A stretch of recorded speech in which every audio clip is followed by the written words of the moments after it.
여러분 반갑습니다. 이번 영상은 남자는 결혼을 안 하면 빨리 죽는다라는 이야기를 많이 하잖아요. 그런데 이야기가 맞을까요? 안 맞을까요? 여러분들 실제 통계를 보면 우리나라도 그렇지만 다른 나라들도 결혼 안 한 케이스보다는 결혼한 케이스가 평균 수명이 깁니다. 그러다 보니까 남자들 혼자 살면 오래 못 사니까 결혼해라, 그런 이야기를 많이 합니다. 그런데 미리 결론부터 말씀을 드리면, 최근에 연구된 자료에 따르면 결혼 여부가 중요한 게 아니다, 다른 요인이 크게 작용해가지고 그렇게 오해를 하는 거다, 그렇게 말씀을 드리고 싶고, 그리고 이혼남과 미혼남, 이 경우에서 누가 더 오래 사는가도 궁금했습니다. 현재 한국 같은 경우는 결혼을 해도 절반 가까이 이혼을 하고 있죠. 그리고 전혀 결혼을 하지 않는 젊은이들도 지속적으로 늘어나고 있습니다. 관련된 기사를 볼게요.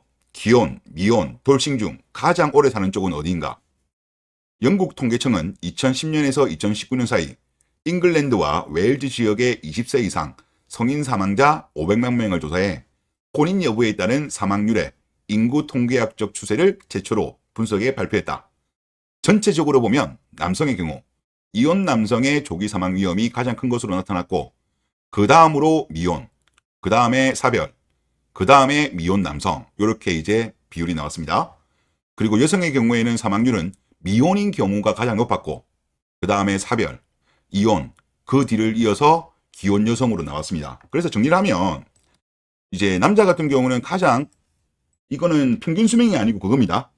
이제 조기 사망률로 봤을 때 이혼남이 가장 높습니다. 그 다음에 미혼남, 사별남, 기혼남, 이렇게 되고, 여자의 경우에는 이혼녀가 가장 높아요. 오히려 이혼녀는 3위에 불과하다, 그렇게 이제 보면 될 것 같습니다. 그리고 올해 8월 기사를 하나 보시죠.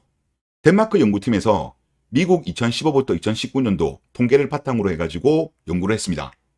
그리고 성별, 인종, 결혼 여부, 교육 수준, 요거로 해가지고 54개 그룹으로 나누었어요. 그리고 각 요소별 조기 사망 위험이 어떠한 영향을 미치는가를 분석을 한 겁니다.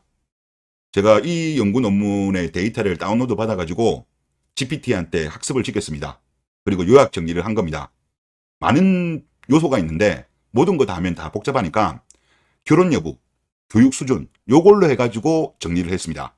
자, 일단 첫 번째로 기혼과 미혼으로 보면, 기혼자 같은 경우는 평균적으로 미혼자보다 수명이 길지만 그 효과는 교육 수준과 같은 다른 요인에 의해서 조정이 된다.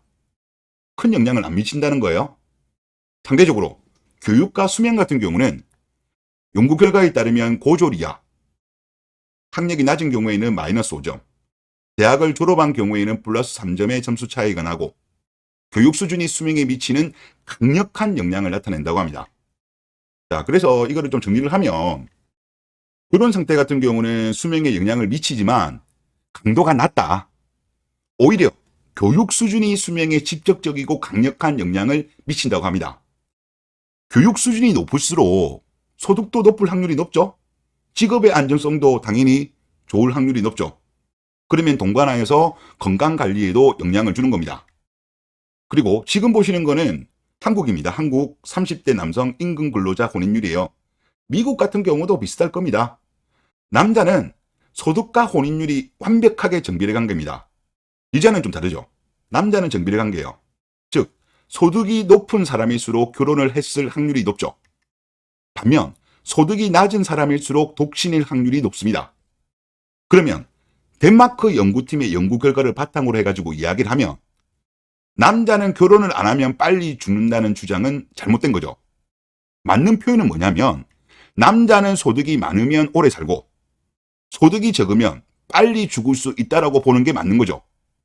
남자는 고학력일수록 소득이 많고 결혼했을 확률이 높고, 그리고 아무래도 또 혼자 사는 경우보다 이제 결혼했을 때 술, 담배를 좀 적게 하죠. 아무래도 와이프가 컨트롤을 하니까. 그리고 또 상대적으로 보면은 부자들일수록 술, 담배를 적게 합니다. 오히려 소득이 적은 사람일수록 술, 담배를 많이 해요. 그리고 건강관리 같은 경우도 보면 소득이 많은 사람들이 건강관리 훨씬 더 잘하죠. 상대적으로 소득이 적은 사람들일수록 건강관리를 잘 못합니다. 비만도 많고. 그리고 의료 서비스 같은 경우도 당연히 소득이 많은 사람일수록 잘 받죠. 상대적으로 소득이 적은 사람일수록 관리를 잘 못 받죠. 그렇기 때문에 남자의 수명은 결혼 여부가 큰 영향이 아니다. 큰 영향을 미치는 거는 소득이라는 거예요. 소득이 높은 사람일수록 결혼을 했을 확률이 높기 때문에 우리가 일종의 착시 현상으로 보이는 겁니다. 이렇게 보는 게 저는 맞다고 봐요. 그래서 우리가 일반적으로 이야기하는 그 내용은 틀린 표현이다. 남자가 결혼 안 하면 오래 못 산다가 아니고 남자는 소득이 많으면 결혼 안 해도 오래 삽니다. 그렇게 보는 것이 더 정확하지 않나라는 그런 생각이 들고, 그리고 요즘 같은 경우는 미혼 남성이 지금 폭발력으로 늘어나고 있습니다. 아마 생애 미혼 같은 경우는 대한민국이 아마 전 세계에서 탑을 찍을 것 같은데 준비를 하셔야 될 것 같아요. 혼자 사시려고 하면. 일단 경제적 어려움이 없어야 되는 거는 맞는 거고, 앞에 나왔던 내용도 그거잖아요. 결국 결혼 여부가 중요한 게 아니고 소득이 큰 영향을 미친다는 거잖아요. 그리고 혼자 살게 되면 아무래도 남자들은 규칙적인 생활을 잘 안 합니다. 그리고 뭐 건강검진 같은 것도 좀 소홀하게 되니까 이런 관리를 좀 잘 해야 된다는 생각이 들고, 그리고 아무래도 혼자 살다 보면 뭐 외로움이라든가 우울증이라든가 이런 거가 좀 심하죠. 그렇기 때문에 이거를 풀 수 있는 여러 가지 방안들도 모색해야 되는 것이 아닌가, 그런 생각이 듭니다. 네, 이번 영상 여기서 마치겠습니다. 감사합니다.